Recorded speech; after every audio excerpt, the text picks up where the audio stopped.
All right, so the question is, what would you do? That is our Facebook hot topic. No, I want to know what you would do. Well, I mean, I would pay off some debt. I'd go on vacations. I'd travel the world. Yeah. Yeah, that's charity. Pretty much it. Give to charity. I'd pay it forward. You know what I would do? What would you do? 640 million lottery tickets. To play Boom. all over again?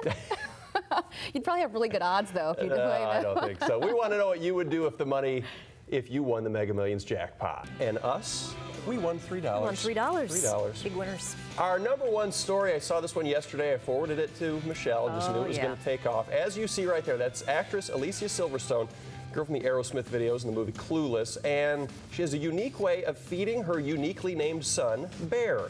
She does it, as you can see, like birds do. She chews the food and then passes it directly from her mouth to the mouth of the 10-month-old. She says little guy is so excited that he attacks her mouth to get at the food. I'm not going to. I don't think we're going to say anything about this, are we? That is our hot topic. We want to know what you guys think. Yeah, do you think feeding a child from your mouth is appropriate? Well, it's just about time to get your 2012 fishing license, and the Michigan DNR is announcing a few changes to the state's rules and regulations for the upcoming season. 2012 will bring changes in catch and size limits for perch and walleye in some places. Some streams have been reclassified for trout in others, and spear fishermen can now go for more species. Most of the new rules are very specific to certain locations, so the best thing to do is check out the new fishing guide or the DNR website. We have a link at fox17online.com. The 2012 fishing season starts April 1st. Funeral services were held today for a woman who was killed in a murder-suicide last week. Jamie Brown's funeral was at Christ Memorial Church in Holland this morning. She died last Thursday when police say her estranged husband, Aaron Brown, shot her and then killed himself. It all happened at Jamie's mother's house in Holland. After nearly 9 years of marriage, the two were going through a divorce that was nearly finalized, and family members think that's what sparked the violence. There is a benefit education fund set up for the couple's 5-year-old son. You could donate to the Carter Lee Brown Education Fund at a Huntington bank. Grand Rapids has the best fire department in the state of Michigan. That's according to a national insurance group. The Insurance Services Office is a national group that's in the business of rating fire departments across the country. They gave Grand Rapids a coveted Class 2 rating. It's a property protection classification based on the fire department, the water system, and the dispatch center. The good news for people who live in the city, a high rating could mean lower insurance costs. When you have a higher PPC rating, such as a 1 or a 2 or a 3, you should see a correlation in a better insurance rate. Grand Rapids' previous rating was 3, which is still very good, putting them in the top 5% in the country, but this new score puts them in the top 1%. In today's market, it is good enough to have a job, but what about having one of the happiest jobs in the whole country? Career Bliss compiled a list of the 20th happiest jobs based on analysis for more than 100,000 employees. They were asked to rate several factors, including their relationship with their boss and coworkers, work environment, compensation, and growth opportunities. The highest scoring job turns out to be software quality assurance engineer.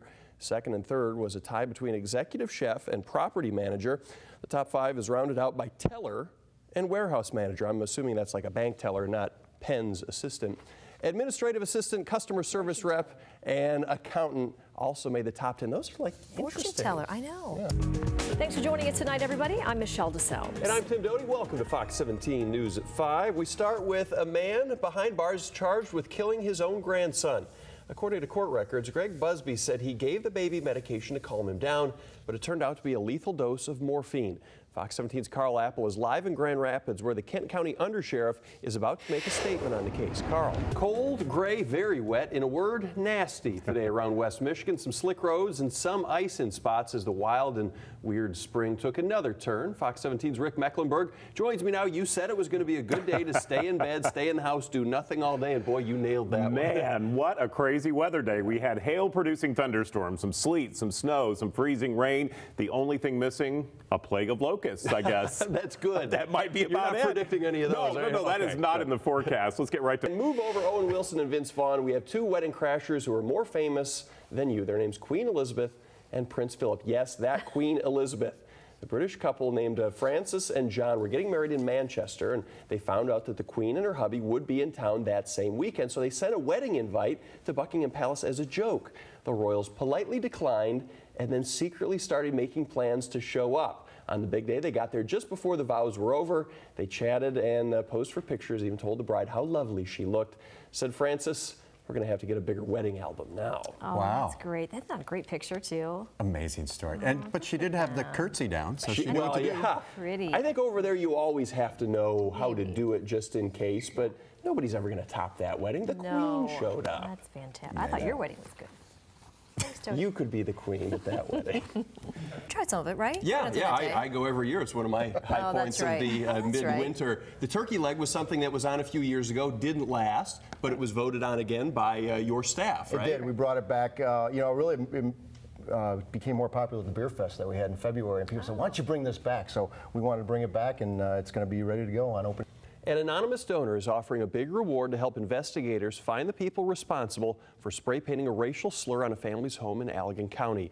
Detectives were contacted by someone from the Plainwell-Otsego area who said they would offer a reward, quote, in the thousands for any tips that led to an arrest or conviction of the criminals. 16-year-old Janice Lambert says she and her mom moved into a home at the Watson Mobile Home Park in Otsego Township about 3 or 4 months ago. Since then, someone has tried to break into the home and let the air out of her mom's tires.